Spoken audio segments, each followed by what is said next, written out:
Bien, en attendant que Loïc signe, je vais faire l'appel des présents. Catherine Barbereau. Présente. Claude Schaeffer. Présent. Laurence Audibert. Présent. Fabrice Bussy. Présent. Isabelle Jodin. Présente. Fanny Billy. Présente. Loïc Tran. Sandrine Martins. Marie-Agnès Descou. Charlotte Lemétour. Pardon. Jean-Marc Seuzac a donné pouvoir à Monsieur le maire. Patrick Michel a donné pouvoir à Charlotte Lemétour. Oui, c'est ça. Mildred Puissant. Présente. Isabelle Dupré. Présente. Christophe Lasserre. Présent. Serge Poignant a donné pouvoir à Madame Audibert. Oui. Brigitte Foulon. Présente. Jean Bédu a donné pouvoir à Madame Boirf. Hervé Guise. Présent.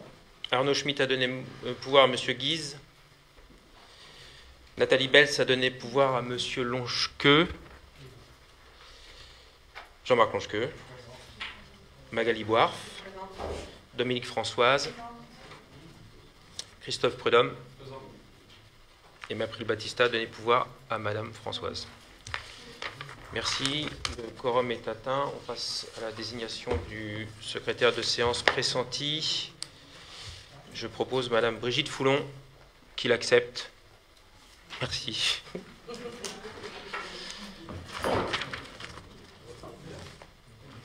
Bien. Avant de passer à l'approbation des procès-verbaux des différents, puisqu'il y en a plusieurs, des différents conseils municipaux, je tenais d'abord à vous accueillir dans cette salle nouvelle configuration. C'est Rémi Pérez, que vous avez vu la dernière fois, qui est venu nous aider par solidarité communautaire pour essayer de nous trouver une salle qui avait une configuration qui était plus agréable et surtout plus confortable et qui permettait de recevoir du public. Ce qui n'était pas le cas l'autre jour. Je ne sais pas si vous en êtes aperçu. On était plutôt engoncés. Donc voilà ce qu'on vous propose. Je pense que c'est une bonne organisation et implantation des tables et des élus.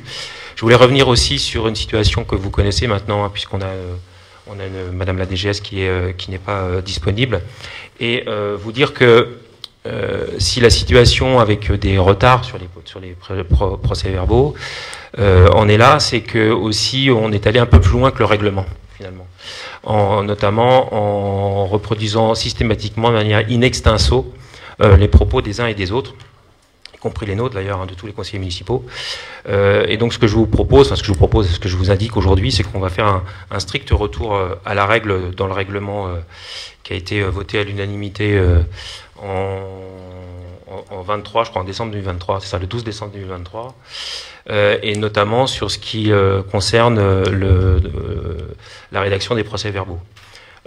Notamment celle de pouvoir reproduire, c'est un droit qui est donné dans notre règlement à tout conseiller, de pouvoir reproduire in extenso ses propos lorsque deux conditions sont réunies, hein, c'est l'article 17, à savoir que les propos doivent être remis sous forme écrite en séance et sous forme dématérialisée dans les 48 heures. Voilà, je voulais simplement vous dire ça, ce qui expliquera les raisons pour lesquelles les rédactions seront peut-être plus synthétiques, mais en tout cas conformes au règlement, et voilà, en respectant ce que je viens de vous dire. Voilà.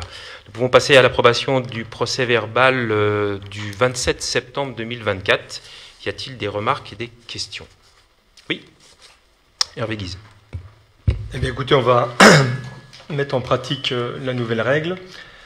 Donc, sur le PV du 27 septembre, page 12, participation des familles à la classe de découverte, c'est Jean-Marc Longequeux qui a proposé 3 possibilités, pas d'évolution dans la grille proposée, regroupement des catégories I et Z, création d'une tranche supérieure à I pour atténuer la dégressivité.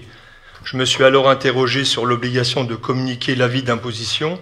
Madame Dupré a indiqué que le fait de ne pas communiquer le document est sanctionné par l'absence de participation financière. J'ai indiqué que nous allions nous abstenir et proposer de faire un retour d'expérience après ces classes de découverte. Page 17, rapport d'activité de la crèche. Je n'ai pas dit que le bénéfice, bien que légèrement inférieur à l'année dernière, 132 000 € l'an dernier contre 124 000 € cette année, reste assez minime. Page 21, convention CSUI. J'ai demandé la date envisagée pour la mise en œuvre de cette convention. Madame Billy a répondu la fin de l'année. Page 28, création d'emplois. M. Siozac a demandé combien d'agents sont employés actuellement par la commune. Mme Barbereau a répondu 44 agents et 45 demain avec ces créations supplémentaires. M. Siozac a souligné le besoin d'être cohérent avec le budget. J'ai demandé des précisions sur les besoins qui motivent la création du poste de responsable des affaires juridiques et intercommunales. Mme Barbereau a répondu que les marchés publics et les sujets d'urbanisme nécessitent par exemple des compétences actuellement absentes de la mairie. La DGS a complété en précisant que c'est une personne qui aura le temps de rechercher les informations utiles dans les différents codes. M. Siozac s'est interrogé sur l'ampleur que prend le pôle administratif. Il a souhaité connaître l'impact de cette création sur le budget. Magali Bouarf s'est étonnée que cette compétence ne soit pas disponible au niveau de l'intercommunalité. Mme Barbereau a répondu que cette prestation n'est actuellement pas proposée par Marne-et-Gondoire. Page 35, question 5 concernant le comité des fêtes. Après la réponse de M. le maire, j'indiquais avoir eu connaissance que le comité des fêtes avait réservé une date pour leur fête annuelle en novembre, qu'ils ont appris en juin qu'ils n'auraient pas la salle comme demandé car celle-ci aurait été attribuée à un agent territorial pour un événement privé. Cette fête annuelle, qui a été l'occasion l'année dernière de fêter les 40 ans d'existence de l'association, leur tenait à cœur. Cette situation a été un déclencheur de ce malaise. Monsieur le maire a répondu que le comité des fêtes rencontrait déjà des difficultés internes en matière de bénévoles et qu'il envisageait seulement de tenir une buvette pour la brocante. Monsieur le maire a confirmé une incompréhension sur la réservation de la salle. Il a proposé une autre date au comité des fêtes. Des mots n'auraient pas dû être dits et des gestes ont été inappropriés. Le comité des fêtes a mis fin à sa coopération aux actions de la mairie. Il indique qu'une AG doit être faite pour le 3 octobre. Ça termine bientôt. Monsieur le maire complète en indiquant ne pas vouloir la mort du comité des fêtes et souhaite que les animations perdurent. J'ai regretté cette situation avec cet événement qui a fragilisé encore plus le comité des fêtes. Page 35, question 6, dépôt sauvage quai Godineau. Après la réponse de monsieur le maire, j'ai rappelé mon information partagée lors de la dernière commission cadre de vie et souhaité connaître la suite donnée. Monsieur le maire a répondu que monsieur Tran étant absent, il ne savait pas répondre. Page 35, question 7, contentieux Nakara. Monsieur le maire a aussi répondu qu'il tentait de comprendre les autres points qui ne sont pas clairs. J'ai alors indiqué que le contentieux porte aussi sur un sujet de place de parking et cette non-conformité a des conséquences sur les ventes immobilières. Monsieur le maire a dit ne pas avoir connaissance d'une vente qui aurait pu se faire et a dit agir activement pour trouver une solution à un contentieux initié par la précédente mandature. Merci.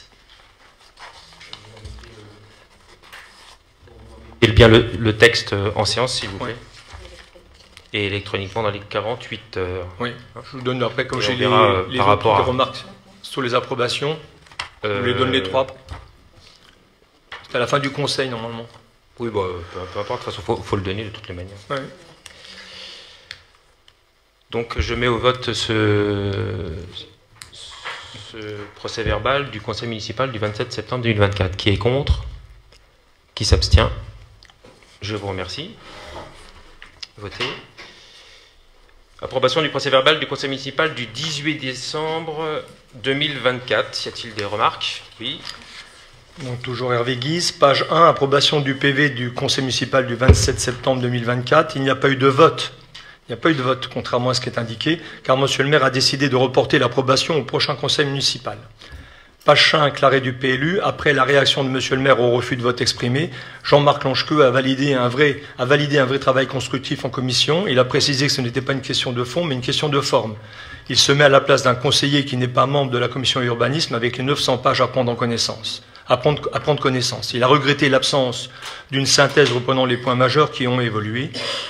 Jean-Marc Langequeux a rappelé qu'Hervé Guise a demandé en amont de ce conseil municipal, en appelant monsieur le maire, une réunion élargie afin de présenter les évolutions et d'éviter ainsi une délibération longue en durée. Page 7, arrêt du PLU. Nous avions été plusieurs conseillers à motiver un refus de vote et il n'y a donc pas 9 abstentions mais 9 refus de vote. Page 10, débat d'orientation budgétaire. J'ai demandé des précisions sur le montant de 46 800 € et non 40 800 € concernant une boulangerie. Monsieur le maire a répondu que c'était une mission pour la réalisation d'un équipement type boulangerie. Pour information, nous n'avons pas encore reçu le programme pluriannuel d'investissement qui était prévu en annexe et qui devait nous être transmis. Page 12, question 1 sur le taux d'absentéisme. Après la réponse de Mme Barbereau, j'ai fait remarquer que ce n'était pas ma question, car je souhaitais connaître le taux d'absentéisme qui est important et qui dépend du temps de présence aussi des 43 agents. C'est à la suite de la réponse faite lors du précédent conseil que j'ai reformulé la question. Mme Barbereau a répondu que le taux d'absentéisme sera communiqué. Page 12, question 2, communication de monsieur le maire. Monsieur le maire ne comprend pas la question. À la demande de Monsieur le maire, j'ai précisé notre question en disant que nous faisions partie du conseil municipal, mais pas de l'équipe majoritaire de Monsieur le maire. Nous souhaitons donc que les Pomponnais ne comprennent pas à tort que nous sommes associés à toutes les actions. J'ai cité alors plusieurs exemples. Nous n'avons pas du tout été informés, encore moins associés, comme la visite est organisée dans le cadre des 150 ans de la mairie, alors qu'une réunion publique pour la rue de Paris était initialement prévue sur le même créneau. Monsieur le maire a reconnu que cette décision a été prise rapidement et qu'ils ne peuvent pas faire des commissions toutes les semaines. Il s'engage à veiller à de bonnes formulations. Page 13, question 3, commission 2024, animation, sport. J'ai précisé que nous avons reçu que 2 comptes rendus pour 2024, le 6 mars et le 24 avril, et pas celui du 31 janvier. Page 13, question 4, repas des aînés. Après la réponse de Monsieur le maire, je me suis étonné en indiquant que le tarif a bien été changé avec 44 € en 2022-2023, mais 46,20 € cette année. C'est le tarif indiqué sur l'invitation. Page 14, question 8, facture cantine et prestations périscolaires extrascolaires. J'ai demandé à connaître le montant des sommes non perçues. Monsieur le maire a dit qu'il sera communiqué. Merci. Donc de la même manière, vous nous communiquerez, y compris en dématérialisé. Alors, je rappelle que le refus de vote n'existe pas. C'est simplement abstention ou contre, mais le refus de vote, ça n'existe pas. On va voter ce conseil municipal, c'est ce PV, et je dois dire que certaines de vos remarques sont aussi des interprétations des débats, donc je me laisse le libre arbitre de voir si je les intègre ou pas.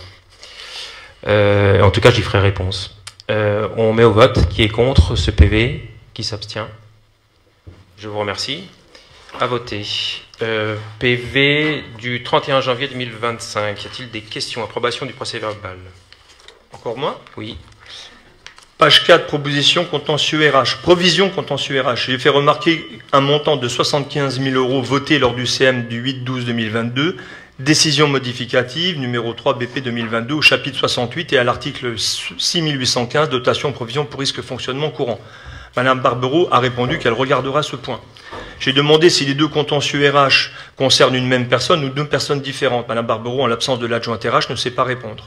J'ai indiqué avoir des informations sur ces 2 contentieux qui concernent un même agent ou ancien agent et qu'aucun contentieux ne serait éteint. Madame Barbereau a confirmé qu'un contentieux est bien officiellement éteint. Page 5, subvention CCAS. Partageant le même point de vue de Christophe Prudhomme, que certaines activités relèvent plus de l'animation que de la raison d'être du CCAS, j'ai souligné que, suivant la logique exposée par une partie de l'équipe majoritaire, les classes de découverte ont un caractère social, que la participation financière des familles est soumise au quotient familial, mais qu'elles ne sont pas reprises dans le budget du CCAS. Page 7, budget primitif. Jean-Marc Longequeux a abordé l'incertitude liée au budget de l'État avec les hypothèses prises en compte pour ce budget 2025, surtout si celle-ci s'avère être trop optimiste. Il a demandé sur quel poste est prévu de compenser des manques de recettes. Madame Barbereau a précisé que les hypothèses budgétaires liées au budget de l'État ont été fiabilisées et qu'elles ne devraient pas remettre en question le budget. Si le budget alloué n'est pas à la hauteur, il faudra refaire un tour, peut-être en commission, pour faire des choix. Concernant les dépenses de fonctionnement, j'ai repris ce qui a été dit dans la dernière commission finances pour expliquer la baisse des dépenses d'électricité, 239 028 € en 2024 et 154 000 en 2025. Fin de la crise de l'énergie, nouvelle négociation des contrats de fourniture par la SDE-SM, plus de stabilité sur les tarifs d'électricité. Je me suis étonné de ne pas voir la part d'économie de consommation. Monsieur le maire a reconnu que cette information manque, trame noire et remplacement par des lettres. Jean-Marc Longequeux a dit que le budget 2024 a aussi été surévalué. J'ai cité quelques exemples, quelques dépenses d'électricité en s'étonnant des montants. Fourniture d'électricité, maison des associations, 5 872,50 centimes. Salle multisport, 5 245,34 centimes. Stade des Arcades, 1 329 €. Pour la maison des associations, Madame Barbereau et le maire expliquent que cela provient des radiateurs électriques et de la mauvaise isolation. J'ai fait remarquer que les food trucks peuvent aussi expliquer cette consommation. J'ai demandé si la signalisation horizontale de la rue de Paris et de la rue de Bordeaux est bien reprise dans le poste entretien, réparation, voirie, 103 715 € en 2024, 155 000 en 2025. Monsieur le maire a dit que c'est l'objectif. Madame Barbereau a abordé ensuite les charges de personnel en disant ne pas avoir répondu complètement à la question posée en commission finance. Elle précise qu'en l'absence de la responsable RH, elle ne peut pas répondre. Jean-Marc Lonchqueux précise pas du tout répondu. Il a posé la question de savoir comment se décompose l'évolution de 8% des frais de personnel, 1 932 022 € en 2024 et 2 086 292 € en 2025. Entre les emplois à pourvoir, part de l'effet volume avec le nombre de TP, et les revalorisations réglementaires, revalorisations salariales. Concernant les dépenses d'investissement, j'ai demandé ce que recouvre le poste autres agencement et aménagement de 98 100 €. Madame Barbereau a sollicité la responsable comptabilité qui a cité les jardins partagés, l'aménagement du terrain communal qu'est Godino. Nous, les élus minoritaires, découvrons par l'intervention de Madame Audibert un projet sport-animation partagé avec Monsieur Bussy. Monsieur le maire explique qu'il n'y a pas de projet, juste des idées émises. Dominique François souligne les incohérences des propos tenus entre le maire et certains adjoints. Je suis revenu sur ma demande de comprendre le détail des 98 100 €. La responsable comptabilité a indiqué 20 000 € pour un accès au skatepark qui s'avère ensuite être un accès au stade des Arcades depuis la rue du Port. Monsieur le maire précise que c'est pour les camions logistiques dans le cadre des animations. 12 000 € pour des jeux pour enfants, 15 000 € pour l'aménagement du cimetière et 20 000 € pour l'aménagement d'un parking au niveau du deuxième terrain de pétanque et 15 000 € aménagement de l'accès nouveau parking. Page 14, décision prise par le maire. J'ai demandé si le conseil municipal n'aurait pas dû être informé de la signature d'une convention par Pomponne avec le parquet de Meaux pour traiter en circuit court les petites infractions, convention dont nous avons eu connaissance par le journal La Marne du 15 janvier 2025. Monsieur le maire a répondu que c'est une bonne question et se renseignera. À noter qu'à ce jour, nous n'avons pas eu de réponse à cette question. Page 15, question 1, taux d'absentéisme. Après la réponse de Monsieur le maire, j'ai souligné que la DGS est malade, peut-être jusqu'à son départ prévu cet été, et que le directeur du pôle enfance est aussi parti. Cela fait donc 2 postes importants dans la structure d'encadrement. J'ai pensé que ce sont des départs subis plutôt que des départs qui s'inscrivent dans un parcours anticipé. J'ai aussi fait remarquer que Monsieur le maire n'a pas remercié publiquement la DGS et le directeur du pôle enfance lors des vœux, mais qu'il a remercié la directrice du pôle service à la population et le directeur des services techniques. Monsieur le maire a répondu qu'il ne les avait pas remerciés car il n'était pas là. Jean-Marc Lonchqueux a dit être convaincu que le taux d'absentéisme est fort et que les départs sont nombreux. C'est un signe en matière de climat RH. Monsieur le maire a dit qu'il accompagne les agents dans leur projet de vie. Page 15, question 2, document unique. Après la réponse de Madame Barbereau, j'ai rappelé que le conseil municipal a voté en 2021 la mission 4 prévention des risques des services communs de Marne-et-Gondoire et que l'élaboration du document unique était prévue en 2022. Je pense que le document unique doit être déjà élaboré et faire seulement l'objet d'actualisations annuelles prévues par la loi. Page 16, question 5, planning des salles municipales. Après la réponse de Monsieur le maire, Magali Bouarf a précisé que nous avons reçu depuis, après avoir posé cette question, le planning 2024-2025, mais pas le planning 2023-2024. Monsieur le maire comprend que deux plannings étaient demandés et dit que l'autre va nous être communiqué. À noter que nous n'avons pas toujours reçu le planning demandé. Page 7, question 7. Bilan financier vide-grenier. Après la réponse de Monsieur le maire, j'ai demandé où est comptabilisée la location du groupe à électrogène. Monsieur le maire a répondu qu'il n'y a pas eu de location du groupe à électrogène et évoque l'achat d'un câble électrique. J'ai précisé que le câble électrique était bien repris dans la précédente réponse, mais dit avoir eu connaissance de la location d'un groupe à électrogène. Monsieur le maire a dit ne pas se souvenir et a répondu que le groupe à électrogène sera rajouté s'il est confirmé. Page 16, question 8, absence d'émission de titres. Après la réponse de Monsieur le maire, j'ai dit que la question concerne l'absence d'émission de titres pour des prestations de restauration scolaire dont la mairie aurait eu connaissance en 2024 et qui n'auraient pas été comptabilisées pour des raisons X ou Y et donc qui n'auraient pas fait l'objet d'émission de titres. Monsieur le maire s'est tourné vers les agents administratifs présents qui ont indiqué ne pas avoir connaissance d'une telle situation. J'ai pris note de cette réponse. Page 17, question 9, démarchages commerciaux. Après la réponse de Monsieur le maire, j'ai indiqué que ce sujet aurait pu être abordé en commission sécurité, faire la différence entre les démarchages à caractère lucratif et les autres, que l'annonce par la mairie peut laisser croire à une forme d'accréditation de la mairie, ce qui peut être une opportunité d'agir sous couvert pour des escrocs potentiels. J'ai précisé que l'intention est bonne, mais que les effets peuvent être plus négatifs que positifs. J'ai suggéré de refaire des réunions de sensibilisation aux faux démarcheurs et de diffuser un petit mémo reprenant les bons réflexes. J'ai rappelé que c'est un sujet qui peut être évoqué en commission. Merci.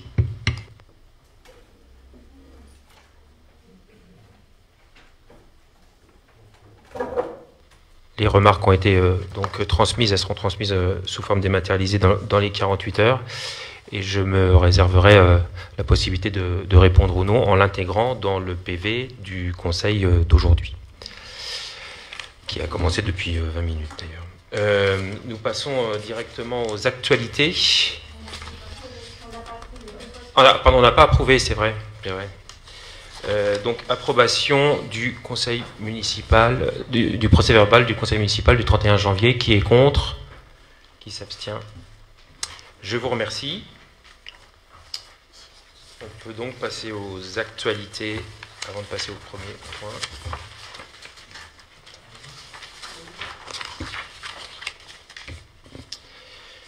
Premièrement, les événements passés. Alors, il y a eu la classe de découverte du 24 au 28 mars avec nos jeunes pomponnais qui sont partis. Il y en a 74 qui sont revenus de leur semaine ravie à Blois, c'est ça, mêlant la culture à la nature, découverte des châteaux et du formidable zoo de Beauval. Bravo aux enfants et surtout aux professeurs qui ont encadré ce séjour. Ils étaient vraiment ravis.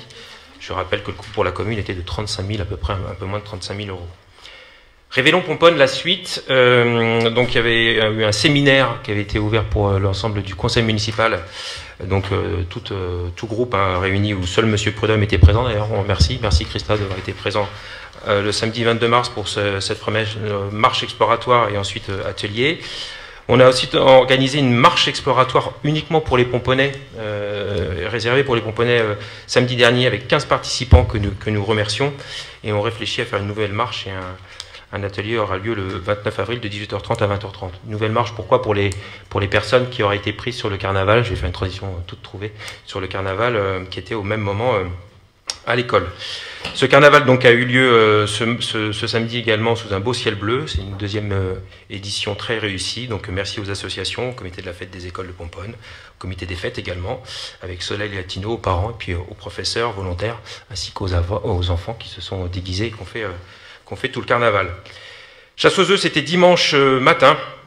Donc là encore, merci aux agents je crois qu'il y avait des membres aussi du comité des fêtes qui étaient là, une personne du comité des fêtes, et au commandement de la CRS4 pour nous avoir permis, encore une fois, aux familles de venir sur le site et tous les élus accompagnateurs qui m'accompagnaient sur ce site dimanche matin. Et puis dimanche après-midi, il y avait les récrés de Pomponne, encore une fois, une belle édition des récrés de Pomponne, avec 27 enfants qui avaient prévu alors tenez-vous bien, de faire un concours de Switch.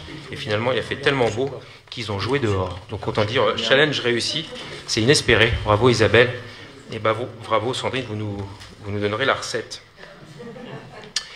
Et ensuite, ça a été mis en place dès cette semaine. La collecte des encombrants, on avait fait une réunion publique, mais je pense qu'il est utile de le rappeler. Effectivement, on est en train de régler avec le CITREM, je crois, les dépôts, les encombrants qui ont été malgré tout déposés. Cependant, je crois qu'il n'y a eu que 7 défauts de dépôt. Donc le CITREM se félicite et félicite les Pomponnais pour avoir bien respecté et bien reçu l'information. Les futurs événements, alors il y en a beaucoup, bien sûr, mais j'en ai fait une sélection. Donc samedi prochain, il y a les inaugurations du Pump Track et du City Stade au Cornouillet. Donc c'est de 10h à midi, samedi 12. Donc venez nombreux, il y aura des démonstrations. Ça sera, je ne sais pas s'il fera beau ou pas. Si. Oui, on espère. On espère. Sera suivi la semaine d'après du Salon d'art international de Pomponne du samedi 19 avril au dimanche 27 avril. Donc ça sera encore un beau événement, un bel événement, pardon. Et ce sera le thème de Venise. Donc on a déjà eu des concours de dessin, je crois, avec le CMJ. J'ai oublié de parler du CMJ, effectivement, avec 11 conseillers municipaux de la jeunesse sur 12, donc une très belle participation. Donc Salon d'art international de Pomponne, évidemment, vous avez déjà vu les affiches du 19 avril au 27 avril. Et puis le 24 mai, n'oubliez pas, le forum Sécurité, Défense et Citoyenneté. Donc formidable et unique forum au stade des Cornouillers, donc préparé par Stéphanie Morel, que j'ai remercié pendant les vœux, que je remercie aujourd'hui, pardon, aujourd'hui aussi directeur du pôle animation et évidemment de tous les agents de la commune. Pour le reste des autres événements, écoutez, restez connectés. On va passer au point de l'ordre du jour avec le premier point qui est la dénomination du groupe scolaire communal. Donc, comme vous le savez, on vous l'avait dit que c'est l'Assemblée des sages qui a été mise en place, qui est apolitique, certains d'entre vous dans le public en font partie, qui est à la fois autorégulée, on n'a pas voulu que ce soit un cadre, c'est pas un conseil des sages, c'est une assemblée des sages, et c'est eux-mêmes qui ont voulu autoréguler en fait.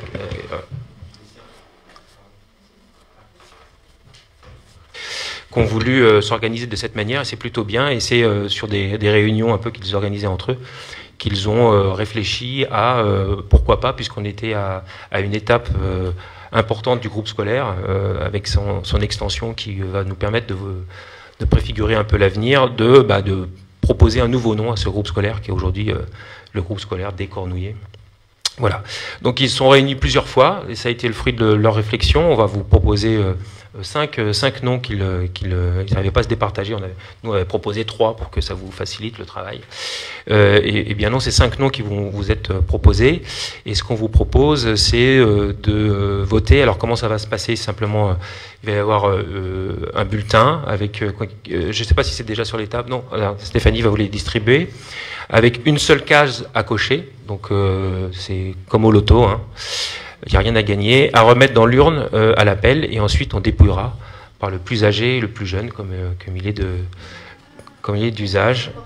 Et je pense que ça va être Madame Lemétour et Madame Audibert qui vont se faire le plaisir de dépouiller. Donc voilà. Donc aujourd'hui on a 5 noms qui vont vous être proposés sur les petits papiers.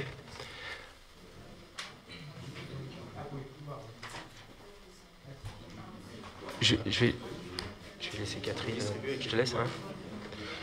Je vais laisser Catherine vous exposer, vous expliquer un petit peu. Je vais reprendre. Donc déjà remercier les sages qui ont travaillé donc en petit groupe de travail, notamment sur ce nom qui pourrait être donné au groupe scolaire. Ils ont travaillé aussi sur d'autres sujets, hein, voilà, qui sont intéressants, je crois, qui vont aboutir ou qui ont déjà abouti. Voilà. Je vais juste attendre. Donc vous voyez sur le slide de synthèse qui est derrière moi qu'il y a eu 5 propositions. Donc soit de renommer le groupe scolaire Les Cornouillers au lieu de groupe scolaire des Cornouillers, les Hauts de Pomponne, et puis 3 noms qui ont émergé des réflexions et des vécus et des expériences des uns et des autres, qui étaient sur le groupe de travail. Donc Monsieur Roger Marie, qui était maire de Pomponne de 70 à 79. Monsieur Henri Lapère, qui a été directeur de l'école de Pomponne, donc de l'école élémentaire de Pomponne de 72 à 1982, et Marie Dumay, qui est donc l'épouse d'un ancien maire aussi, hein, puisque Monsieur Dumay, Albert Dumay, d'ailleurs qui a une place à Pomponne également, à son nom propre, était aussi un ancien maire de Pomponne, donc qui a été une personnalité qui nous a semblé intéressante, je pense, enfin qui a semblé tout au moins à l'Assemblée des sages intéressante à proposer, compte tenu de son investissement pour Pomponne. Alors je vais simplement vous relire un petit peu les informations qui m'ont été, les petits argumentaires qui m'ont été donnés par les sages qui ont travaillé, par le groupe des sages qui ont travaillé sur ces propositions. Donc sur les Hauts de Pomponne, donc l'argumentaire assez simple qui a émergé, qui a été écrit, c'est de dire qu'effectivement il a existé des quartiers de Pomponne tels que Pomponne-les-Bois, hein, pour ceux qui s'intéressent un peu à l'histoire de Pomponne, qui est devenue par la suite la Pomponnette. On retrouve également des nominations comme la rue des Fontaines, la rue de la Gare. Donc on pourrait tout à fait envisager, cette proposition pourrait tout à fait s'envisager et rentrer dans le cadre qui nous occupe aujourd'hui, donc ce qui caractérise le lieu et permet de le localiser plus facilement. La deuxième proposition concernait donc notre maire de 70 à 79, qui a été lui aussi très investi dans ses actions pour Pomponne et qui a beaucoup agi, hein, à l'époque de la construction du groupe scolaire. Donc je vais vous lire in extenso ce qui a émergé, je pense que c'est nécessaire, du groupe de travail. Donc les Cornouillers résultent, chose importante, de la mise en œuvre d'une politique sociale de logement innovante qui a permis à Pomponne de conserver son caractère résidentiel de l'époque. Cette politique était au programme de la municipalité élu en 65, vous voyez que ça a mis un peu de temps aussi pour émerger, ayant à sa tête Monsieur Saurin, qu'on cite aussi, je pense qu'il a été, le nom de ce monsieur a aussi été évoqué sans doute dans le travail qui a été fait, et de Monsieur Marie, qui était alors son adjoint. Un premier projet de construction dans le village échoue et une nouvelle implantation se dessine au lieu dit Les Cornouillers. faisant finalement appel à des sociétés de construction filiales de la SNCF, les autres organismes HLM étant saturés de projets. Après de multiples démarches et pour parler avec l'administration, un projet est conditionné à la réalisation de l'assainissement général de la commune et surtout la prise en considération du financement d'un groupe scolaire. L'accord préalable au permis de construire est donc signé le 10 septembre 1969 par M. Saurin, donc alors maire, et M. Marie, qui a été partie prenante à toutes les démarches, et c'est là où justement d'où vient la proposition, et négociation, est élu maire de Pomponne en 1970. Il sera garant de la politique de développement et de la mise en œuvre du projet des Cornouillers, et surtout de la réalisation du groupe scolaire qui doit permettre le transfert de l'école primaire logée historiquement à la mairie. Nous y sommes, j'allais dire, pour ceux qui ont connu, je crois qu'il y en a dans la salle. Il présentera donc début 1971 au conseil municipal en projet, le dossier de financement des équipements communaux, dont ceux du groupe scolaire et la convention de trésorerie à passer avec les sociétés de construction, en vue de l'acquisition des terrains nécessaires à l'opération. Il sera maire jusqu'en 1979 et à ce titre sera en charge du suivi de la totalité des réalisations et en particulier du groupe scolaire équipement communal principal. Voilà un petit peu pour vous donner une présentation de M. Marie. Une autre proposition donc concernait Henri Lapère, donc directeur de l'école primaire de 72 à 82. Et donc l'argumentaire de l'Assemblée des sages est de dire qu'à l'époque, effectivement, le contexte école ouverte, donc sans clôture, existait, a été mis en place. L'accès était direct vers les deux écoles. À cette époque-là, il y avait deux écoles, l'élémentaire et la maternelle, avec donc un directeur de l'élémentaire, M. Lapère, et une directrice directeur ou directrice, je pense que c'était une directrice, de la maternelle. Donc M. Lapère a su fédérer les parents de toute sensibilité religieuse et politique. Il a créé des ateliers le samedi matin, lesquels étaient animés par des parents ayant des compétences spécifiques. À l'époque, voilà, je pense qu'on travaillait le samedi. Par exemple, menuiserie, électricité, photo, cuisine, couture, photo, jardinage. Il a su fédérer, a dépassé le périmètre scolaire de son activité en générant la création de l'USP, donc l'Union sportive pomponnaise, ou de Pomponne, par des parents issus des ateliers et de leurs copains. Ainsi, sous une tutelle de l'USP, sont nées des associations sportives comme le foot, le ping-pong, le roller, qui était très actif, je me rappelle quand je suis arrivée à Pomponne, le judo, etc., soit plus de 300 licenciés à cette époque, globalement. Henri Lapère a su, sans y être impliqué, déclencher un réveil et une extension de l'associatif sportif dans la commune.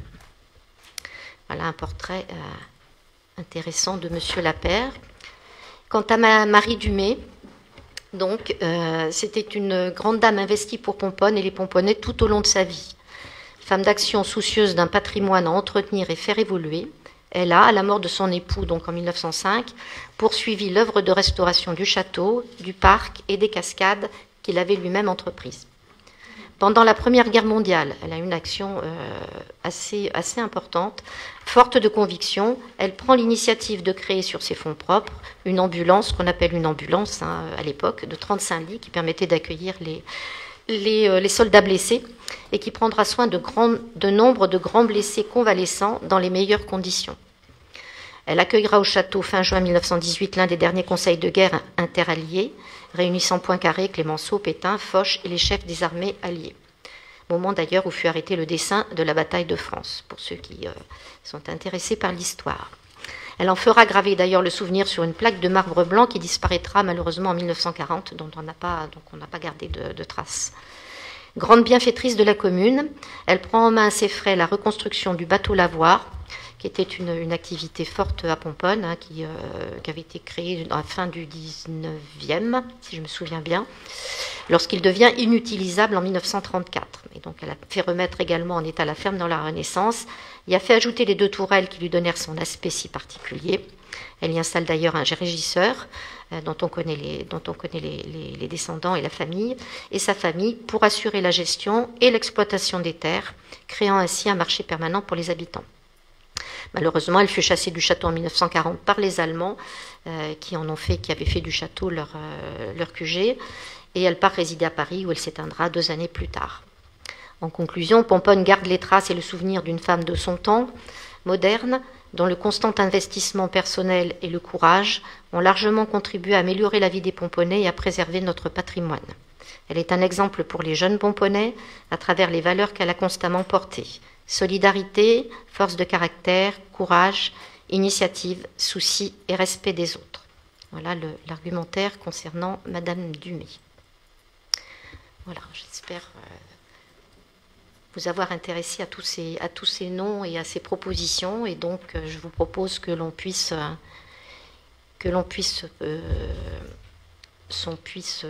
passer au vote. Bien sûr, les propositions sont toutes bonnes, hein, on laisse à votre choix et à votre attention, bien évidemment, celle qui vous paraît la plus adaptée.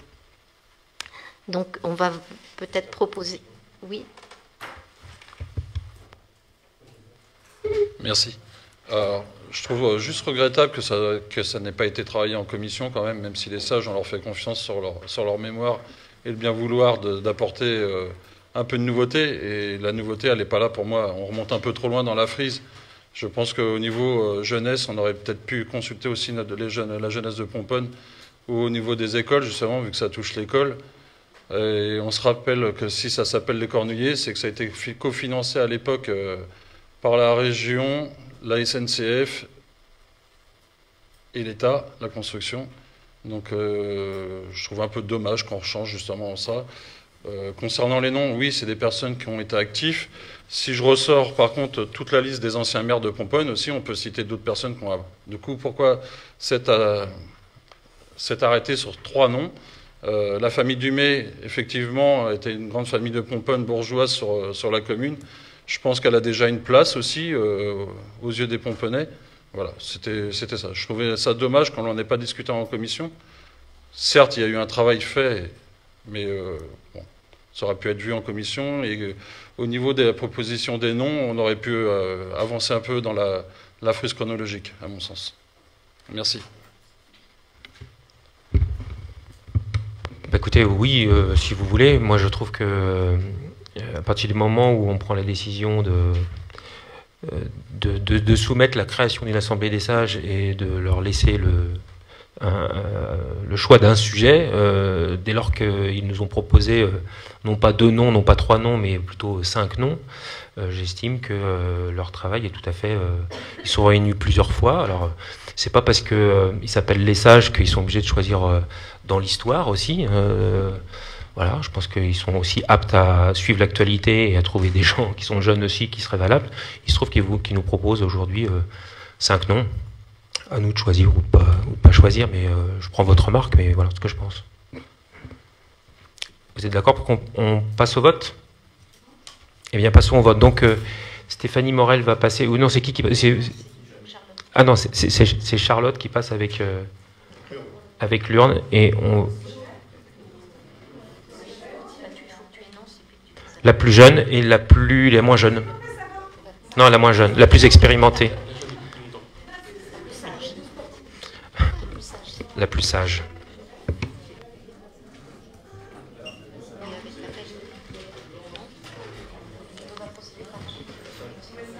On procède par ordre de l'appel ou on vide les tables? Ok, on vide les tables et oubliez pas, si vous avez un pouvoir, vous avez donc 2 bulletins, n'est-ce pas?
et Monsieur Schmitt. Ah, Madame Nathalie. Oui, Nathalie Bell. Et voilà, Madame Bois et Monsieur Belu. Ah, on vote. Faites attention au film. Voilà. À voter. La serre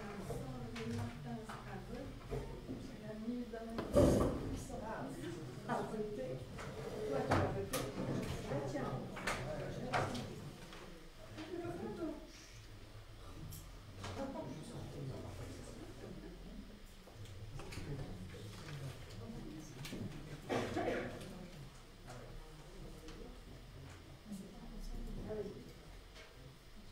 Alors, donc Charlotte et Patrick Michel.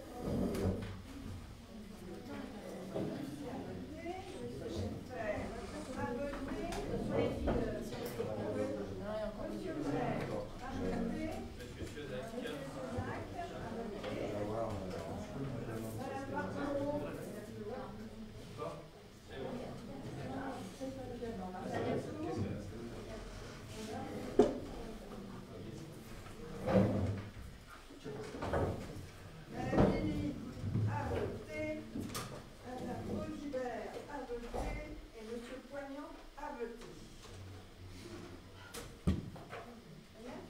Oui, donc maintenant vous comptez les bulletins, s'il vous plaît.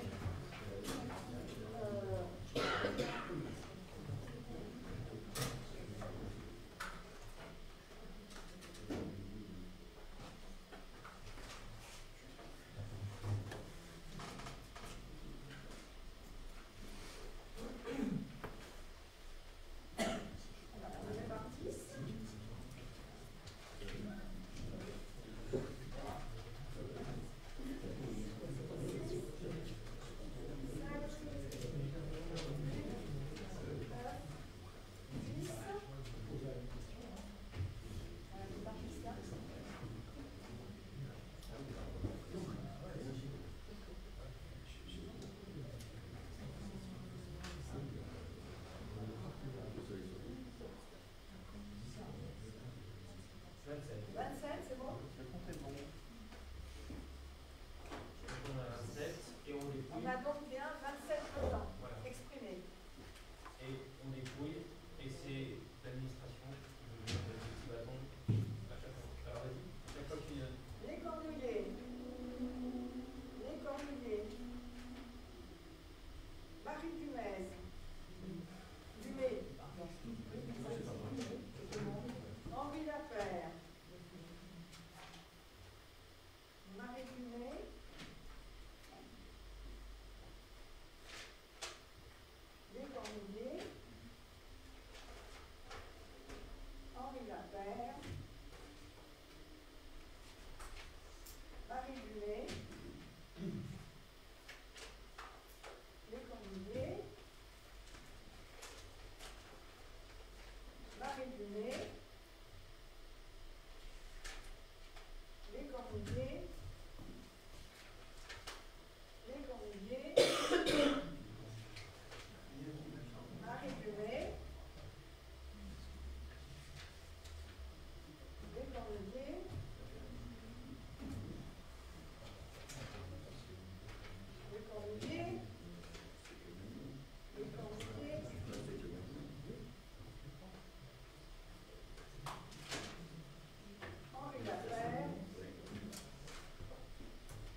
Est-ce qu'on peut avoir le résultat du comptage par l'administration, s'il vous plaît?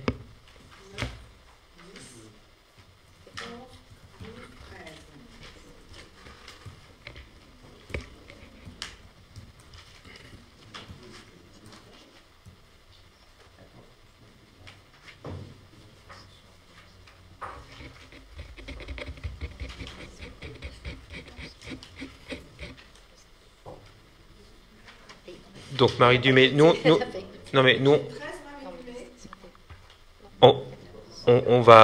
on a compté, nous c'est 14. 14 Marie Dumay. Très bien. Ensuite, on a 9 Cornouillet, je crois. C'est ça? Vous confirmez? Donc 14 Marie Dumay, 9 Cornouillet et 4 Henri Lapère. Chez nous, c'est ça? Donc voilà, donc Marie Dumay 14, donc c'est donc le nom de Marie Dumay qui est choisi par le conseil municipal sur proposition de l'Assemblée des sages. Donc donc on est bien sur un total de 27. On est sur un total de 27 de toute façon, donc c'est bon. Donc voilà, Marie Dumay, il nous reste évidemment à faire les démarches auprès des personnes, voilà, des ayants droit, pour savoir s'ils acceptent. Mais voilà.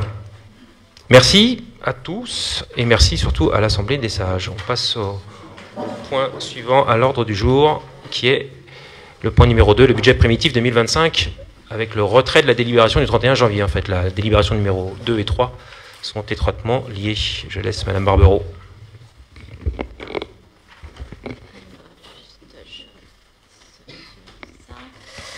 Donc, juste repréciser qu'il y a eu une commission finance le 4 avril dernier dans laquelle on a eu des explications claires et bien comprises, je pense, Jean-Marc nous pourra nous le confirmer, qui ont été apportées par la responsable des gestions finances. De fait, la préfecture nous a alerté à un moment donné d'une petite erreur d'affectation, je vais revenir dessus, une erreur d'équilibre sur un compte semi-budgétaire, qui ne modifie en rien le budget global que vous avez décortiqué et voté en janvier. Donc qui n'obligeait pas du tout à revoter aujourd'hui.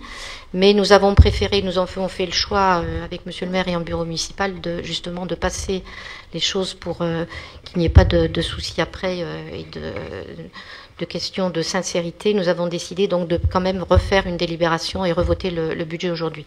Donc ceci oblige bien sûr au retrait de la délibération du 31 janvier dernier. Donc je pense qu'il faut c'est juste une information, il n'y a pas besoin de voter. Donc je reviens juste sur le... Ah oui, d'accord, on vote le retrait. Donc, qui est contre? Qui s'abstient? C'est à moi de mettre en vote. Ah, pardon. Et oui, ça fait partie des... Donc, je vous propose de passer au vote. Qui est contre le retrait de cette délibération, de toute façon qui est demandée par l'administration?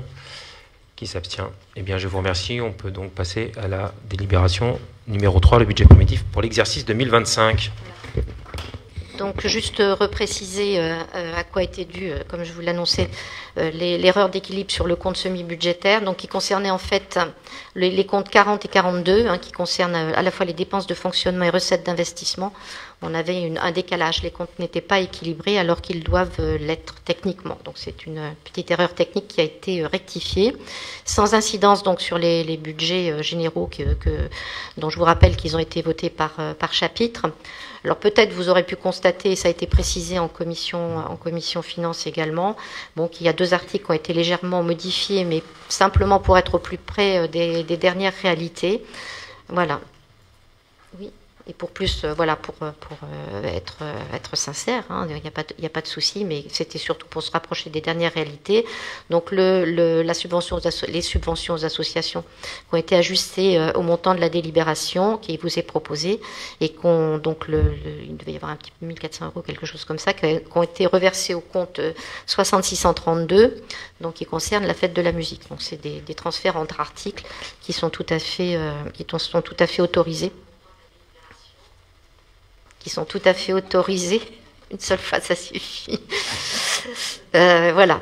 Et un ajustement qui a été fait sur le marché des espaces verts, donc qui sera reversé sur le compte 617 à l'étude complémentaire de circulation rue Berthelot, rue des Chênes.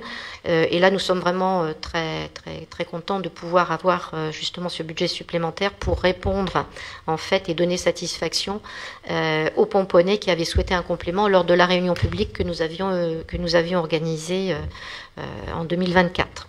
Donc voilà, donc ça va se faire, c'est en cours et on va pouvoir leur donner satisfaction. Y a-t-il des questions? Enfin, c'était vraiment des... Je propose qu'on passe au vote. Qui est contre? 1, 2, 6. Avec les noms, oui. Donc, je propose que M. Guise, M. Schmitt, M. Longequeux, Madame Bels et Madame Boirf et M. Bedu. C'est bien ça?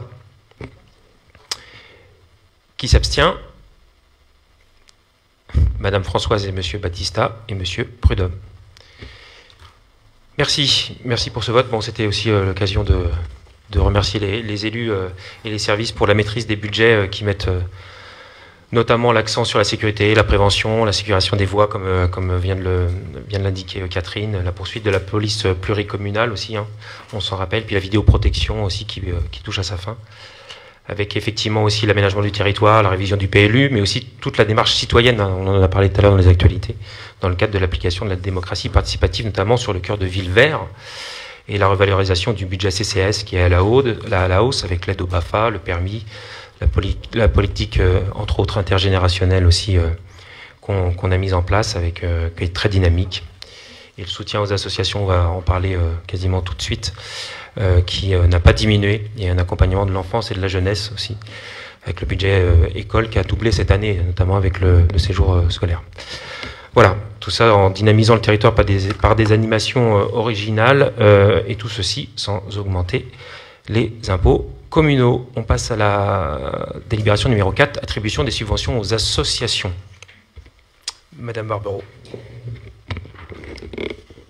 Merci Monsieur le maire. Donc je voulais simplement peut-être en préambule rappeler la démarche qui a été faite pour les propositions qui vous sont faites dans la délibération.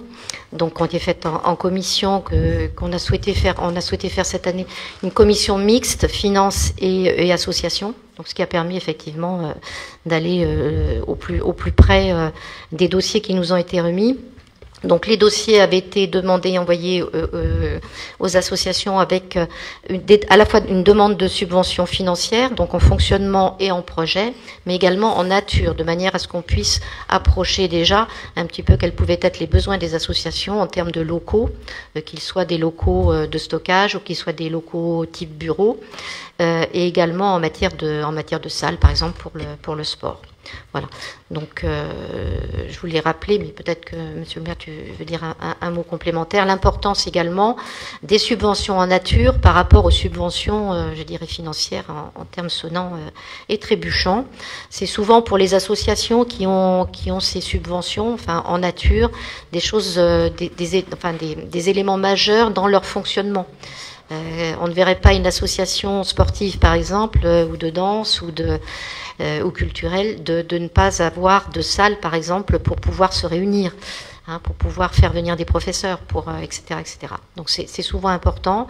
Monsieur le maire, vous me dites, mais si je me trompe, mais on a évalué à peu près pour 2024 ces subventions en nature sur Pomponne à environ à plus de 100 000 €, c'est ça? Un petit peu moins, voilà. C'est estimé, hein, mais en termes de... Donc c'est nettement plus important, donc il faut qu'on en ait bien tous conscience, et on essaye, notre adjoint qui est là-bas, Fabrice, donc essaye de voir avec les associations pour justement respecter aussi cette nécessité d'équilibre, j'allais dire presque de justice, d'équité entre les différentes associations. Nous avons reçu donc des demandes avec des demandes de subventions financières, avec ou sans projet, accompagnées de demandes de subventions en nature. Nous avons aussi reçu des dossiers de demande uniquement en nature. Donc voilà, par exemple, on parlait du carnaval tout à l'heure, où effectivement on a eu des demandes assez précises on a tenté de répondre au maximum de nos moyens par rapport à ça, libérant des tables, etc., des chaises, de manière à ce que tout se passe pour le mieux. Certaines associations, je tenais à le signaler quand même, qui disposent quand même de locaux, n'ont pas fait de demande, n'ont envoyé qu'une demande. Donc on va se rapprocher d'elles, si ce n'est déjà fait, pour faire le point sur leurs besoins, de manière à savoir si est-ce qu'elles ont toujours besoin de ces locaux-là, sachant qu'on a des demandes aussi d'autres associations auxquelles on ne peut pas répondre positivement pour le moment. Donc on se rapprochera d'elles pour faire le point sur leurs besoins et l'utilisation de ces locaux. Voilà. Les documents de synthèse donc, ont été fournis à la commission. Nous avions également Stéphanie Denis-Petit qui était avec nous avec l'ensemble des dossiers détaillés et qui a permis de pouvoir répondre à des questions. Enfin, je sais que pour ma part, j'en ai posé un certain nombre sur les parties, notamment les parties financières. Donc, de manière à pouvoir effectivement proposer en toute connaissance de cause ce qui vous est proposé dans les délibérations. Voilà, donc on a débattu, comme dans toute commission, on a débattu et on est arrivé à des propositions, je pense, qui ont fait l'unanimité des personnes qui étaient présentes. Voilà. Juste une petite, si je puis me permettre, avant qu'on regarde peut-être dans le détail, c'est concernant le vote donc des subventions. N'oubliez pas, mais c'est quelque chose qu'on applique, je crois, régulièrement, donc il n'y a pas de souci, que la règle veut le déport quand il pourrait exister un lien financier quelconque avec les associations, donc bureau, conseil, etc., etc. Donc effectivement, on votera, il n'y a pas beaucoup de lignes, donc on votera ligne par ligne et on notera les personnes qui s'abstiennent, qui se déportent du vote pour chaque subvention aux associations. Y a-t-il des questions? Oui, Hervé Guise. Oui, merci. Est-ce qu'on pourrait avoir pour les associations qui ont demandé des subventions exceptionnelles, donc pour des projets, la nature des projets qui sont repris dans la subvention exceptionnelle accordée? Parce qu'on n'a pas. Donc le fonctionnement, on imagine bien le fonctionnement, mais la subvention exceptionnelle, on ne connaît pas sa motivation. Alors, les élus qui étaient là à la commission le savent, ça. Donc il y a eu un travail en commission qui a été fait, il y a 8 élus de la majorité qui étaient là, un seul, M. Prudhomme, qui était là, représentait en tout cas son groupe, en tout cas son groupe. Donc tout ça a été analysé, tous les documents étaient sur table.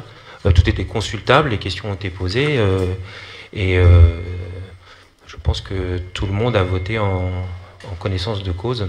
Mais on ne vote pas en commission, monsieur le maire. Je dis juste, dans le compte-rendu de commission que je n'ai pas eu, que je me suis fait procurer, alors je ne sais pas si c'est le vrai compte-rendu ou pas le vrai compte-rendu d'un projet, il n'y a rien qui reprend... Si, on travaille, alors en l'occurrence, on travaille en commission, puisque même on a proposé... Vous ne travaillez pas en commission, voilà. Monsieur le maire, pardon. Je dis juste que dans le compte-rendu, pour moi, qui ne participe pas à la commission, je n'ai pas d'informations sur la motivation de la subvention exceptionnelle qui est demandée pour quelques associations, il n'y en a pas des milliers. Et donc je demande juste à avoir un éclairage sur le motif de la subvention exceptionnelle. Si je n'ai pas l'impression que c'est... Si vous ne me poseriez pas la question à moi, si vous aviez eu au moins un voire deux membres de votre liste présents à cette commission. Donc je ne répondrai pas à cette question. Ah bah merci. Le ton est donné. Bon, alors Christophe Prudhomme, est-ce que tu peux répondre à la question puisque tu étais présent? Ça a été abordé, tout a été dit à la commission, donc tu y étais, donc... Non mais on ne va pas refaire le travail à la commission. Ben, je demande juste... Mais j'ai pas l'impression de demander... vous ne demandez pas juste, vous demandez, c'est une question à rallonge, et aujourd'hui, d'abord c'est à moi de donner la parole, en l'occurrence, je vais mettre au vote. Est-ce que, Christophe, tu veux répondre à M. Guise? Non, très bien, alors je mets au vote, on va mettre au vote. Excuse-moi, je regarde juste si j'ai mes notes.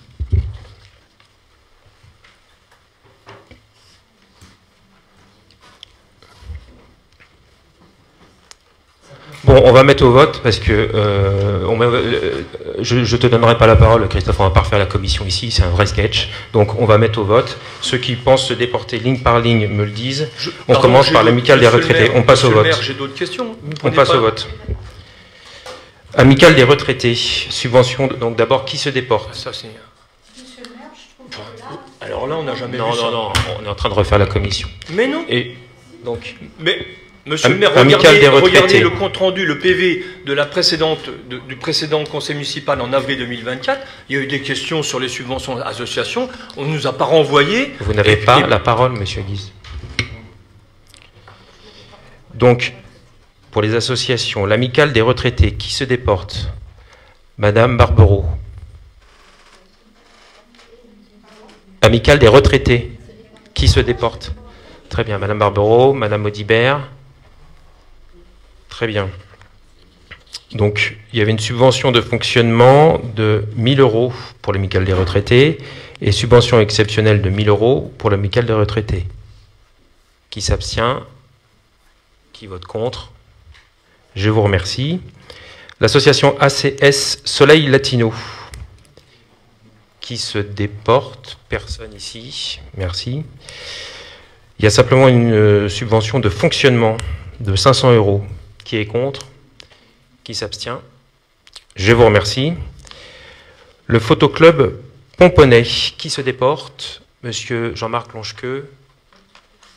C'est tout. Merci. Donc il y avait une subvention de fonctionnement proposée de 200 € et subvention exceptionnelle de 300 €. Qui s'abstient? Qui vote contre? Je vous remercie. Le judo club de Lagny Pomponne. Qui se déporte? Personne. Subvention de fonctionnement de 1 000 € et pas de subvention exceptionnelle. Qui vote contre? Qui s'abstient? Je vous remercie.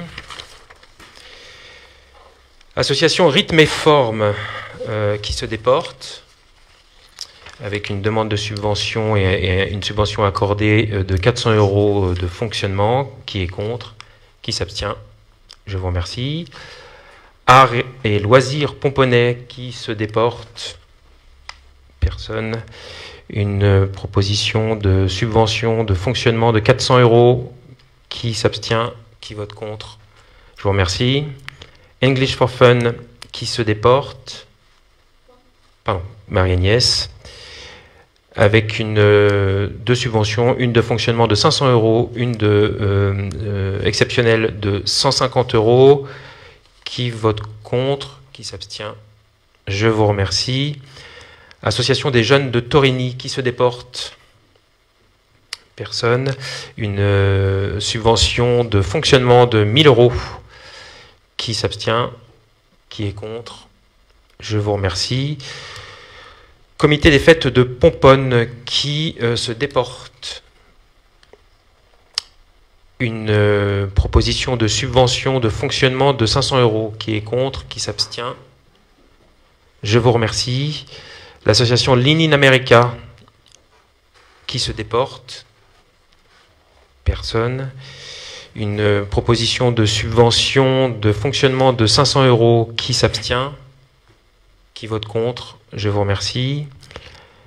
L'association ODA qui se déporte. Alors, moi, je me déporte. Et Madame Billy aussi se déporte. Oui, ODA. Une demande de subvention proposée de 500 € de fonctionnement. Qui est contre? Qui s'abstient? Contre? Contre? 6. Donc, monsieur, pour ODA. Donc, monsieur Guise, monsieur Schmitt, monsieur Longequeux, madame Bels, madame Boirf et monsieur Bedu. Association La Sève qui se déporte. Madame Boirf, monsieur Guise. Une demande de subvention de fonctionnement de 150 € et d'investissement, enfin de subvention exceptionnelle, pardon, de 500 €. Qui est contre? Qui s'abstient? Je vous remercie. Association Club Rando qui se déporte. Personne. Une demande de subvention de fonctionnement de 600 € et une subvention exceptionnelle de 700 €. Qui s'abstient? Qui vote contre? Je vous remercie. Tennis Club Lagny Pomponne qui se déporte. Personne. Une subvention de fonctionnement de 1 500 €. Qui vote contre? Qui s'abstient? Je vous remercie. Saint-Thibault Ping, qui est une association donc, de ping-pong qui est pour l'instant de Saint-Thibault, mais qui va vite évoluer en Pomponnaise, je pense. Une demande de subvention de fonctionnement de 700 € et de exceptionnel de 700 €. Qui s'abstient? Qui vote contre? Je vous remercie. La Société du patrimoine et de l'histoire de Pomponne, qui se déporte? Madame Olibert, Madame Barbero et moi. Pour une demande de subvention de fonctionnement de 400 €. Qui s'abstient? Qui est contre? Je vous remercie. Et enfin, l'association des jardins de Chalice, qui se déporte? Madame Dupré, Monsieur Lasserre et Madame Barbero. Elle est partout, mais elle n'est pas là. Donc une demande de subvention de fonctionnement pour les jardins de Chalice de 120 € et une demande de subvention exceptionnelle de 200 €. Qui s'abstient? Qui est contre? Je vous remercie. Comme il n'y a pas eu de modification, donc le montant total des subventions s'élève à 13 520 €. C'est quasiment la même chose que l'année dernière. Et donc les crédits nécessaires seront inscrits sur le budget 2025 pour avoir voté ces subventions. Je vous remercie. On passe au point suivant qui est la demande de subvention DETR 2025. Je laisse la parole à Madame Barbero. Pardon.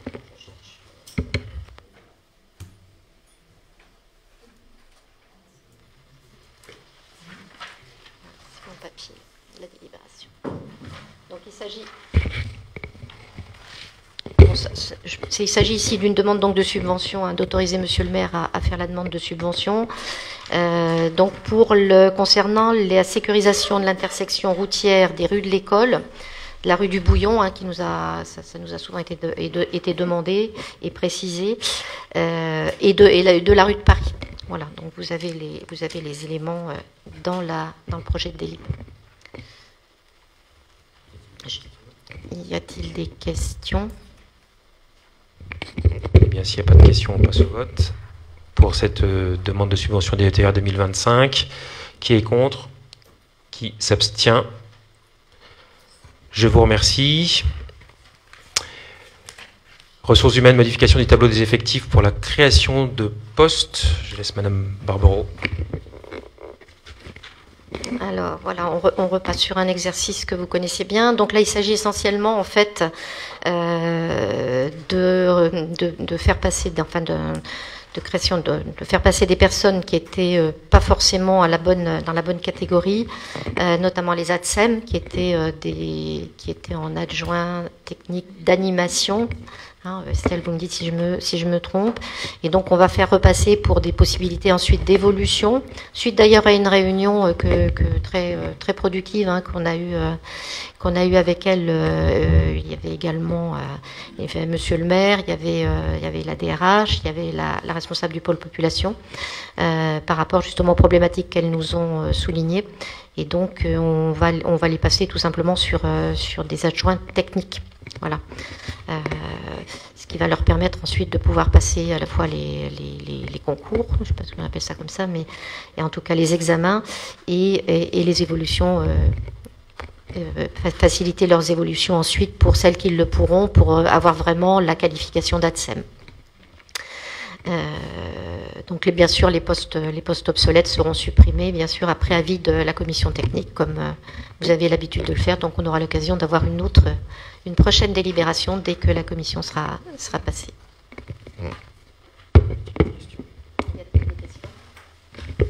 Oui, Monsieur Lise. Oui, juste pour comprendre pourquoi là, du coup, cette mise en conformité maintenant, elle n'avait pas été identifiée avant.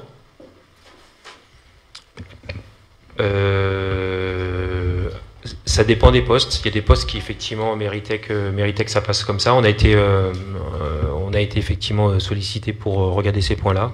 Donc évidemment, c'est pour se mettre en conformité. Donc on change de grade aussi.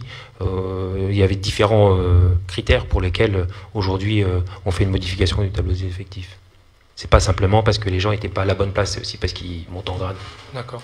Et pourquoi, moi j'ai pas compris, à compter du 1er mai 2024, pourquoi on fait une rétro, enfin on fait 2024? Ça c'est une coquille. 2025. Et ça sert de lire. Hein. Y a-t-il d'autres remarques? Je vous propose qu'on passe au vote. Qui s'abstient? Qui vote contre? Eh bien, je vous remercie.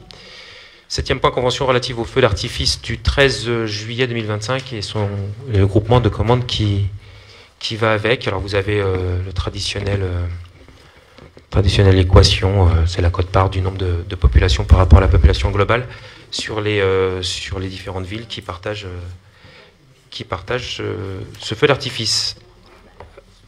Le coût global est de 18 000 €. C'est au conseil municipal. Y a-t-il des questions? Et je crois quelqu'un avait posé la question, je crois que c'était Christophe Prudhomme l'année dernière, et sur notamment la communication, et sur la communication, il y a bien marqué les villes qui participent sur la fiche du feu d'artifice. Qui est contre? Qui s'abstient? Je vous remercie. Décision du maire prise dans le cadre de l'article L2122-22 du CGCT. Il s'agit simplement d'une caverne, achat d'une caverne, voilà. L'ordre du jour est éclusé. Je vais passer aux questions orales, questions diverses. Qui veut commencer?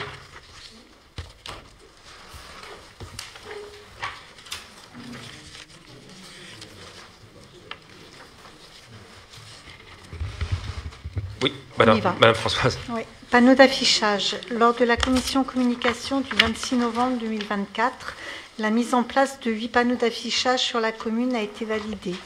Livrés, les panneaux ont été exposés au mauvais temps durant les mois d'hiver. Seront-ils installés avant d'être abîmés? Donc effectivement, 4 panneaux ont déjà été installés comme indiqué lors d'une précédente commission communication, et donc effectivement les panneaux restants, vous les avez bien vus, seront installés prochainement, qui est Godino devant l'école, et les salles à côté d'ici, là, les salles Simon Arnaud et quai Bizot comme suggéré en commission. Oui, c'est ça? Quai Bizot. Ouais, bon, on verra. Ok. Parler? Bien sûr. Je crois qu'on avait dit en commission que le panneau quai Godino n'était pas judicieux. Il était remplacé par le quai Bizot, donc il en restera peut-être un. Voilà, effectivement. donc, Non, mais voilà.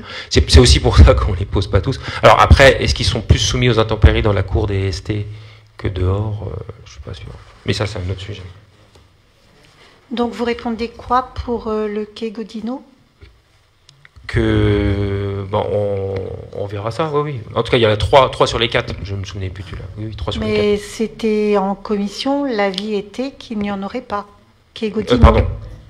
Donc, les 3 sur les 4, c'est quai Bizot, devant l'école, et ici, devant les salles Simon Arnaud. D'accord.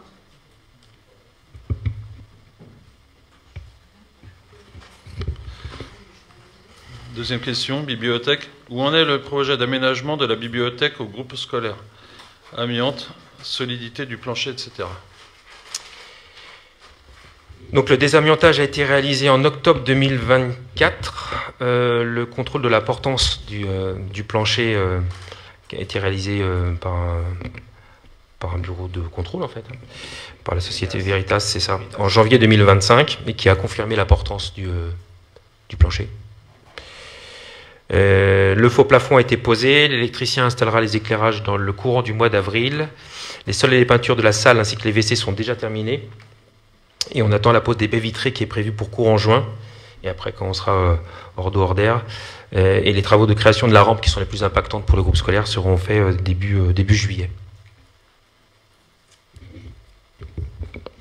Avaloirs. Contrairement à ce qui a été dit plusieurs fois en commission et conseils municipaux, les avaloirs ne sont toujours pas nettoyés et sont de ce fait inefficaces. Quand seront-ils entretenus comme il se doit?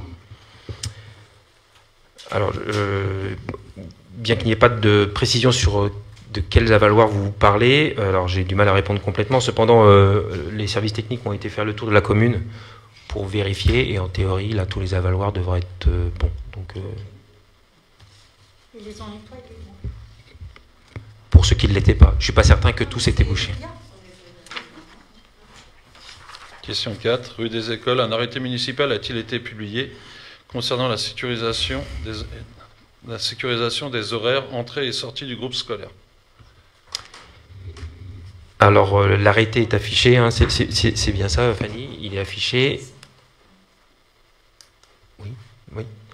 Et il y a des panneaux qui avaient été commandés avec des précisions horaires qui ont dû être retournés aux fournisseurs parce que c'était pas, il y avait un problème. Voilà, donc ils sont repartis, donc il y avait une non-conformité par rapport à la commande. Donc on pense que ça sera la semaine prochaine, voire la semaine d'après pour les panneaux, et ils seront installés dans la foulée. Vie locale. Le départ de l'agent territorial vie locale ne fait qu'ajouter au turnover sans précédent au sein du personnel communal. Le recrutement a-t-il commencé et le poste sera-t-il pourvu avant les festivités de l'été? Alors on a enfin, les services de la ville, et notamment le DGS par intérim, j'y reviendrai tout à l'heure, et les directeurs de pôle réfléchissent actuellement à la meilleure organisation des compétences et des effectifs, de manière à assurer le remplacement de cette fonction. Donc il y a deux hypothèses, soit il y a un recrutement, soit il y aura une réorganisation interne dans la mairie pour assurer cette continuité qui nous est bien utile. Merci. Question 6. Le voyage intergénérationnel. L'événement L'événement est sur le budget du CCAS. Peut-on connaître les critères d'éligibilité? Alors effectivement, ça concerne le CCAS, donc il conviendra aux membres de leur conseil de répondre à cette question, et c'est reposé lors du prochain conseil CCAS, c'est demain, le 9 avril. Donc ils vont statuer là-dessus le 9 avril, pour ceux qui sont... Donc Dominique, si vous êtes là. Je souhaiterais quand même réattirer l'attention que lors d'un conseil précédent, j'avais émis des réserves par rapport à l'utilisation du CCAS pour ce type de voyage. Pour moi, il reste toujours sur du fonctionnement, il ne devrait pas être déduit du budget du CCAS. Il faudrait peut-être indiquer justement aux membres du CCAS de relire les feuilles de route concernant ce qui est possible par rapport à un CCAS. C'est noté. Parce que là, on ne parle plus du tout d'aide financière, d'aide sociale. On est très loin là. On est réellement dans du fonctionnement. Pour moi, c'est une activité périsque social, on va appeler ça du coup. Voilà. Donc je souhaite... Parce que là, vous demandez une contribution financière, et en même temps, on prend sur le budget du CCAS. C'est pas du tout le CCAS. Quand vous regardez tous les critères qui sont imposés, ne correspond pas du tout à ce type de voyage. C'est pour ça. On peut faire des voyages, mais je pense qu'on n'est vraiment pas dans la bonne ligue budgétaire. C'est noté. Merci. Question du groupe Pomponne et Nouvel Élan. Merci. La première question, pourquoi M. Bussy informe l'organisation du Maratrail de Marne-et-Gondoire par mail du 10 mars 2025 que notre commune ne participera pas à l'organisation de la 18e édition prévue le 28 septembre 2025, donc 6 mois plus tard, par manque de volontaires, alors que Pomponne a toujours participé depuis la première édition à cette belle manifestation intercommunale et qu'aucune démarche n'a été faite en amont cette année pour trouver des bénévoles? Alors je vais répondre pour Monsieur Bussy parce que la réponse a été faite vite et forcément avec mon accord. D'abord, c'est une association qui organise cette belle manifestation. Donc vous le savez bien, c'est à la manifestation, c'est à l'association d'assurer sa sécurité et elle a fait appel aux communes pour l'aider à trouver des bénévoles, certes, mais Pomponne a formé au plus tôt, je trouve que c'est plutôt bien par rapport à l'année dernière, au plus tôt de sa difficulté chaque année à trouver des bénévoles. L'année dernière, c'était des bénévoles certes, mais c'était des élus qui avaient assuré péniblement sur en plus un trajet qui est compliqué à Pomponne lié aux intersections. Donc on a préféré dire tout de suite les choses pour que l'association puisse s'organiser par elle-même. Je rajoute que d'autres communes ont été contraintes de prendre la même décision que nous. Merci. Pourquoi ne répondez-vous pas à notre demande formulée par mail de nous communiquer la synthèse des demandes de subvention 2025 des associations, synthèse élaborée traditionnellement pour l'étude annuelle en commission, du compte-rendu de la commission association du 20 mars, à la commission mixte du 20 mars dédiée à l'étude des demandes de subvention 2025, du dossier complet de demande de subvention 2025 de l'association Le Cercle des Artistes Européens, et des bilans financiers des différents projets présentés par les associations et qui ont fait l'objet d'une subvention municipale 2024. Alors on a déjà abordé ce point lors de la délibération. Donc le compte-rendu de la commission mixte association finance du 20 mars dernier a été communiqué à tous les élus avec les documents remis sur table aux membres de la commission. Donc ça a servi à faire le PV et surtout à décider pour les membres. Donc, concernant le cercle des artistes européens, aucune question n'a été posée en commission, le dossier était là, et concernant les projets ayant fait l'objet d'une subvention projet en 2024, un rappel leur a été fait pour fournir les bilans de leurs projets, exception faite du CAE, ça a été vu en commission. Le CAE, c'est le cercle des artistes européens. Alors, pour information, nous avons été plusieurs élus, nous, à ne pas avoir le compte-rendu de la commission. Hein. Moi, je l'ai eu par un membre, mais voilà, on est plusieurs à ne pas l'avoir eu. J'aurais pas demandé à avoir le compte-rendu si je l'avais eu. Alors, hein, voilà. Donc, le compte-rendu, je l'ai eu, la synthèse, je l'ai eu, mais pas le document. Donc, moi, je reformule la demande, mais comment faut-il alors la formuler? Il faut la formuler en commission. On ne peut pas accéder à un document sans passer par une commission. C'est ça que je comprends maintenant dans le nouveau fonctionnement. Ah, c'est pas de nouveau fonctionnement, c'est qu'on travaille en commission. On éclaire les conseillers municipaux du conseil municipal par les travaux en commission. Enfin, ça, c'est pas nouveau, ou alors... Non, mais j'avais demandé les années passées, le dossier de subvention, nous avons demandé le dossier de subvention, justement, nous l'avons eu. Et donc, cette année, on ne l'a pas. Donc, ça veut dire qu'il y a quand même quelque chose qui change, parce que pourquoi on nous le donne les années passées et on ne nous le donne pas cette année? Bon, c'est-à-dire qu'il y a quelque chose qui bouge, là. Bon, voilà, les dossiers sont examinés en commission par les élus des commissions présents à la commission. Donc soit vous étiez représenté, soit vous ne l'étiez pas. Le groupe ECP était représenté. Ben, je ne vois pas l'objet d'une demande qui nous obligerait à faire 2 fois une analyse. Non, mais c'est pas à vous de faire une analyse. On demande communication du dossier qui a été dématérialisé, donc il n'y a même pas de travail à faire. C'est un transfert par mail. Il n'y a pas de travail de la part des services. Hein.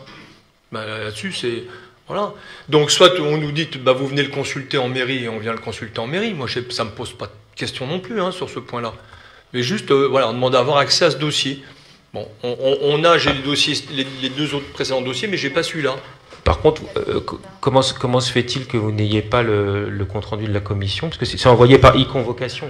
Ah, bah, je ne l'ai pas eu. J'aurais pas demandé, je ne l'ai pas eu. D'accord. Et c'est pas la première fois, pardon, et d'ailleurs j'avais des échanges avec Madame la DGS avant, sur des convocations que je n'avais pas eues et tout. J'ai pas de spam, j'ai viré tous les spams, moi, voilà. Et je suis pas le seul à pas l'avoir eu, là, en plus.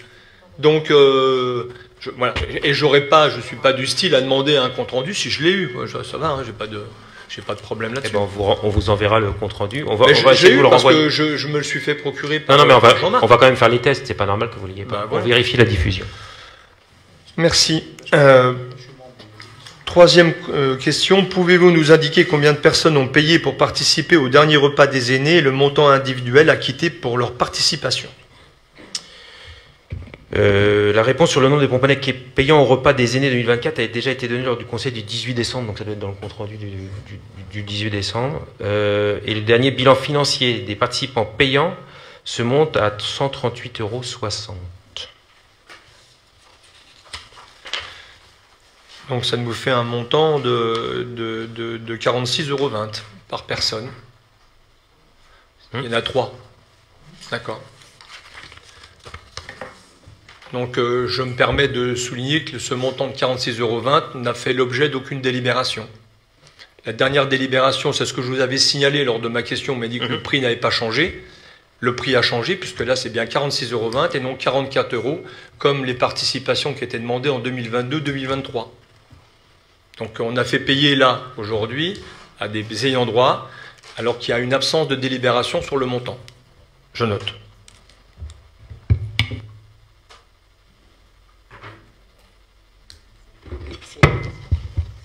Question suivante. Qui assure l'intérim de la directrice générale des services depuis son absence fin 2024 et qui pourrait se poursuivre jusqu'en juillet-août, mois envisagé pour une possible mutation? Alors d'abord, nous nous étonnons de cette question qui fait mention d'informations individuelles et personnelles, qui est d'ailleurs ni infirmée ni confirmée par l'intéressé. Actuellement, la fonction de DGS et les missions sont réalisées par appel à un DGS par intérim avec une expertise juridique affirmée via le centre de gestion. Question suivante.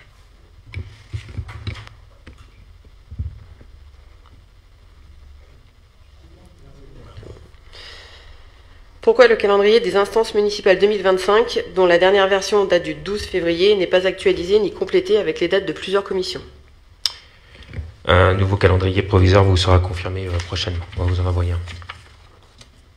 Merci. Pouvez-vous nous faire un point sur le plan de mise en accessibilité de la voirie et des espaces publics, PAVE, sur notre commune et notamment sur l'agenda d'accessibilité programmé?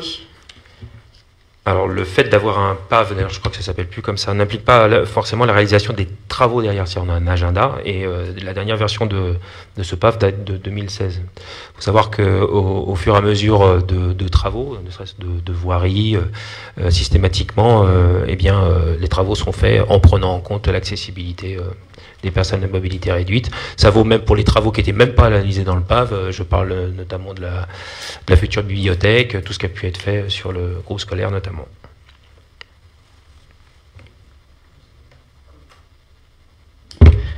Pouvez-vous nous communiquer la dernière version du plan communal de sauvegarde de notre commune et du document d'information communale sur les risques majeurs, dits crimes, et les dates des dernières mises à jour? Alors le plan communal de sauvegarde, le PCS, a été revu en 2020 et l'imprimé d'ICRIM qui est à disposition en mairie. Il y a un plan intercommunal de sauvegarde, un PIS, qui est en cours et donc nous adapterons nos dispositions communales en cohérence avec le PIS. Ça vaut pour le DICRIM et le PCS. On va se servir un peu de tous les travaux mutualisés pour mettre tout en concordance. Ce qui est bien d'ailleurs. Bon, c'est même très bien. Pouvez-vous nous communiquer les différents appels à un commissaire de justice, un huissier, faits par la mairie, leurs motifs et le coût pour la commune depuis le 1er janvier 2024? Alors, à notre connaissance, il n'y a pas d'appel à un commissaire depuis la date que vous mentionnez. Pourquoi le compte administratif 2024 de Pomponne n'est-il pas présenté à ce conseil municipal comme indiqué dans le calendrier présenté fin janvier? Alors, le compte administratif 2024 ne nous est pas encore parvenu de la part de l'ATP, donc non disponible pour ce conseil. Il sera présenté au prochain conseil et de toute manière avant le 30 juin, puisque c'est la date limite légale. Merci. L'ordre du jour est éclusé. Je clôt le conseil. Y a-t-il des